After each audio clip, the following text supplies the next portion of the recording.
Case study का question जब भी पेपर में आएगा, देखो आप किसी भी लेवल पे लॉ पढ़ रहे हो, whether it is inter level और final level, CA, CS, CW, कुछ भी है, आप कोई भी लॉ पढ़ रहे हो, चाहे वो कंपनीज एक्ट है, चाहे वो जीएसटी है, चाहे वो इनकम टैक्स एक्ट है, अगर प्रैक्टिकल केस स्टडी आती है तो केस स्टडी को अटेम्प्ट करने का एक ही तरीका होता है। ठीक है, पहले सुनते हैं केस स्टडी क्या है। देखिए बेटा, लेक्चर को आगे कंटिन्यू करने से पहले एक इंपॉर्टेंट अनाउंसमेंट करना चाहूंगा। जैसा कि आप सबको पता है, मैं CA final and CA inter law Unacademy पे लाइव पढ़ाता हूं एंड अनअकैडमी ने सीए फाउंडेशन के बच्चों के लिए एक स्कॉलरशिप प्लान लाया है जिसका नाम है कॉम्बैट, COMBAT। कॉम्बैट मतलब कॉमन बैटल।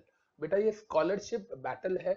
आप में से कोई भी बच्चा जो सीए फाउंडेशन का सब्सक्रिप्शन अनअकैडमी का लेना चाहता है और वो चाहता है कि उसे बहुत मिनिमल कॉस्ट पे मिले या मैक्सिमम डिस्काउंट पे मिले, तो उसके लिए एक रास्ता है ये स्कॉलरशिप। आप बेटा स्कॉलरशिप टेस्ट जो कि हर संडे को होता है, इसके अंदर आपको 60 मिनट्स के अंदर 40 क्वेश्चंस अटेम्प्ट करने होते हैं जिसका डिटेल्ड एनालिसिस करते हैं ऑल इंडिया के टॉप लेवल एजुकेटर्स। तो बच्चे, if you guys are willing to avail this kind of benefit scholarship और आप चाहते हैं कि आपको मैक्सिमम डिस्काउंट्स मिले अपनी सब्सक्रिप्शन फी में, तो यू मस्ट अटेम्प्ट इट। और आप अपने दोस्तों को भी बताइए, वो कॉम्बैट बैटल में पार्टिसिपेट कर सकते हैं। एंड पार्टिसिपेट करने के लिए जब आप लॉगिन करेंगे तो आप मेरा कोड यूज कर सकते हैं AMVO10, अमित वोरा, AM अमित का AM, वोरा का VO एंड देन 10। तो अब हम चलते हैं अपने लेक्चर को कंटिन्यू करते हुए। प्रैक्टिकल प्रॉब्लम क्या है सुनिएगा। क्वेश्चन है, the articles of association of the company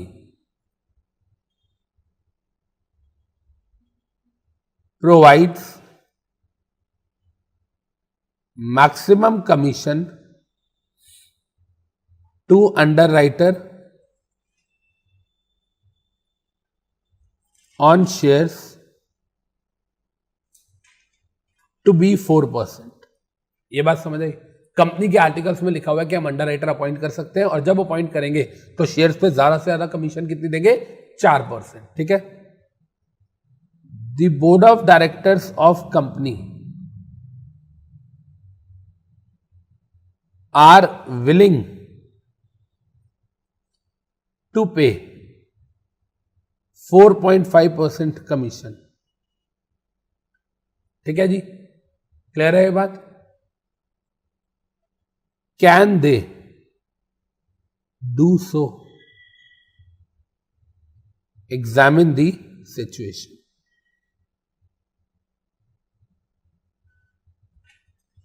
question clear है? इस तरीके की केस स्टडी आती है कि एक कंपनी है, उसके आर्टिकल्स ऑफ एसोसिएशन में लिखा हुआ है कि वो अंडरराइटर को शेयर्स पे 4% कमीशन ज्यादा से ज्यादा दे सकती है, लेकिन डायरेक्टर्स कितने देना चाह रहे हैं? 4.5%। क्या वो ऐसा कर सकते हैं? एग्जामिन करो सिचुएशन को, ये क्वेश्चन है। अच्छा, पहले आप ये बताइए, क्या वो 4.5% दे सकते हैं? यहां पर ना दो बातें आती हैं। बच्चों को ऐसा लगता है कि कंपनी लॉ में मैक्सिमम कितना लिखा है? 5%, राइट? आर्टिकल्स में कितना लिखा है? 4%। क्लियर है ये बात? और कंपनी लॉ बड़ा होता है, आर्टिकल्स जो है वो कंपनी के सेल्फ मेड रूल्स होते हैं, आर्टिकल्स छोटे होते हैं, राइट? तो अगर आर्टिकल्स परमिट नहीं भी करता लेकिन कंपनी लॉ तो परमिट करता है, तो कंपनी दे सकती है। ऐसा नहीं है, गलत है भाई। कंपनी लॉ भी एक रूल बुक है, कंपनी एक्ट में जो लिखा है वो भी एक रूल बुक है, और उसके अलावा आपके आर्टिकल्स में जो लिखा है वो भी एक रूल बुक है। यस और नो? और कंपनी को दोनों फॉलो करने पड़ते हैं, हाँ या ना? अब आप सोच के देखिए, अगर 4.5% कमीशन बीओडी दे रहे हैं तो क्या 4.5% कमीशन कंपनी लॉ के अंडर है? कंपनी लॉ वायलेट हो रहा है कि नहीं हो रहा? कंपनी एक्ट तो वायलेट नहीं हो रहा ना। कंपनी एक्ट बोलता है 5% हम दे रहे हैं, 4.5%, लेकिन क्या इससे आर्टिकल्स वायलेट हो रहे हैं? हाँ या ना? और इसका मतलब बीओडी का ये डिसीजन वैलिड नहीं है। समझ आ गई ये बात? यस और नो? अच्छा, इसमें अगर कई बच्चे पता है क्या लिख देते हैं, सर अगर कंपनी देना चाहती है 4.5% तो आर्टिकल्स को पहले ऑल्टर कर ले, राइट? क्या उसने आपकी राय मांगी है? क्वेश्चन पढ़ो ध्यान से, क्या पूछा है? Seek advice. उसने क्या बोला है? Can they do so? Examine करो, दैट्स इट। वो ये नहीं पूछ रहा कि आप क्या राय दे रहे हो। तो अपनी तरफ से चौधरी नहीं बनना कि जी कंपनी कर सकती है, आर्टिकल्स को ऑल्टर करे, आर्टिकल्स में से भी 4.5% हटा के 5% कर दे, कर सकती है। उसने ये नहीं पूछा। उसने ये पूछा क्या कंपनी कर सकती है, एग्जामिन करो, यस और नो, दैट्स इट। क्लियर है ये बात? समझ आ गई कहानी? अब देखिए ध्यान से, अगर उसने आपकी एडवाइस मांगी होती ना तो हम करते। अब ऐसी केस स्टडी कोई आती है तो हम इसको कैसे लिखते हैं एग्जाम में, देखिएगा। इधर देखिए ध्यान से।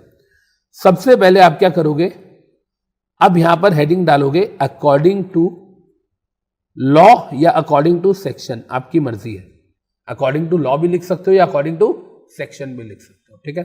हम इसमें क्या लिखेंगे, देखिए section 40 of companies act 2013 read with Rule 13 of companies prospectus and allotment of securities। आप पूरा लिखोगे, आधा नहीं, चलो मैं भी पूरा लिख देता हूं। prospectus and allotment of securities rules 2014 deals with the conditions for appointment of underwriter। पहले तो आप ये बताइए, इतनी लाइन समझ आ गई? क्या इतनी लाइन के अंदर एग्जामिनर को यह पता चल जाएगा कि हमको आता है सेक्शन? हमने कंसर्न सेक्शन नंबर भी बता दिया और हमने कंसर्न रूल नंबर भी बता दिया, ठीक है जी। और हम इसे अंडरलाइन भी कर देंगे, ठीक है जी। Section 40 of the companies act read with rule 13 of companies prospectus and allotment of securities deals with या provides for the conditions regarding appointment of underwriter, ठीक है। अब आप सुनिए, क्या रूल 40 सेक्शन 40 के साथ रूल 13 जो है, क्या रूल 13 में सिर्फ ये परसेंटेज वाली बात लिखी है या और भी बड़ी सारी बात लिखी हुई है? ये बहुत सारे पॉइंट्स थे। एओए में लिखा होना चाहिए अंडर राइटिंग अग्रीमेंट कंसेंट। क्या हम पूरा रूल लिखेंगे? नहीं, हमें सिर्फ उतना लिखना है जितना हमारी केस स्टडी के लिए रेलिवेंट है। समझ आइए बात, याद रहेगा। तो हम इसमें क्या लिखेंगे, देखिए हम इसमें लिखेंगे इट स्पेसिफाइज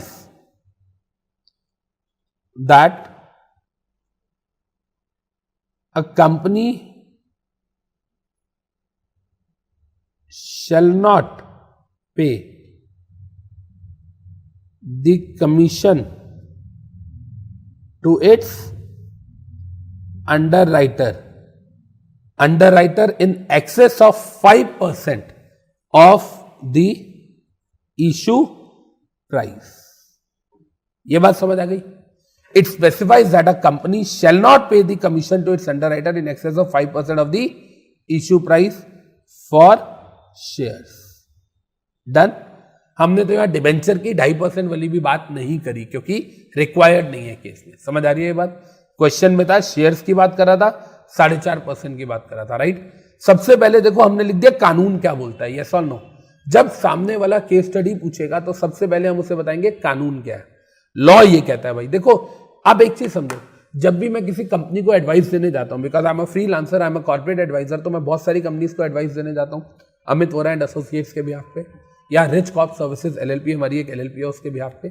जब मैं वहां जाता हूं तो वहां पर जाने के बाद कोई बंदा अपनी प्रॉब्लम बताता है मुझे, डायरेक्टर बताता है हम ऐसा कर रहे हैं ऐसा कर रहे हैं। देखो दो तरीके के क्लाइंट्स होते हैं, या तो काम करने से पहले आपसे पूछेगा या बोलेगा जी मैंने तो कर दिया, आप बताओ सही है गलत है। सही है तो ठीक है, गलत है तो कैसे रेक्टिफाई होगा, राइट। यही तरीका होता है। मैं सबसे पहले कहता हूं देखो सर, कानून तो ये कहता है आपकी ये प्रॉब्लम है, मेरे हिसाब से ऐसा होना चाहिए। इसका मतलब according to law, then your problem, facts of the problem and then conclusion और माय एडवाइस। समझ आ रही है बात?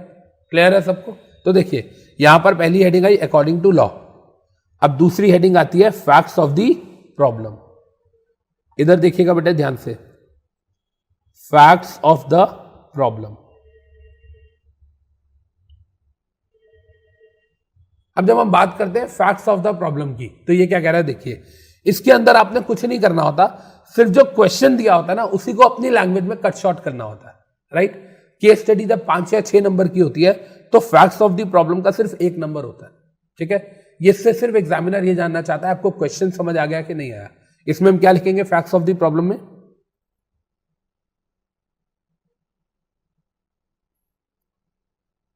कंपनी इज विलिंग टू पे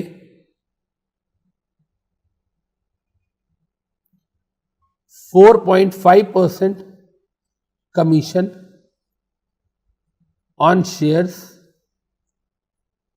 to its underwriter, right? Whereas articles of association permits 4%. Yes or no? Perfect है, सीधी बात, no बकवास। कि जी कंपनी 4.5% देना चाह रही है और आर्टिकल्स में 4% लिखा हुआ है। डन। अब आता है यहां पर कंक्लूजन। अब हम यहां पर बात करते हैं कंक्लूजन की। अब देखिए कंक्लूजन के अंदर हम क्या लिखते हैं, सुनिएगा ध्यान से। इसमें हम लिखते हैं the decision of board of directors, और we can say the willingness of board of directors is in compliance, it is in compliance of the companies act and its rules. Yes और नो? क्या ये वाली बात ठीक है कि board of directors का जो डिसीजन है वो कंपनीज एक्ट और उसके रूल्स के हिसाब से सही है? ठीक है जी, क्योंकि 5% देना है कंपनी लॉ बोलता है और ये कितना दे रहे हैं? 4.5%।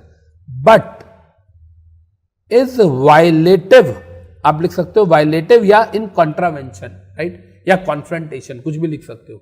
But is violative of articles of association of the company. ठीक है जी। अब इसके बाद आप लिखोगे as per the basic principle, as per the basic principal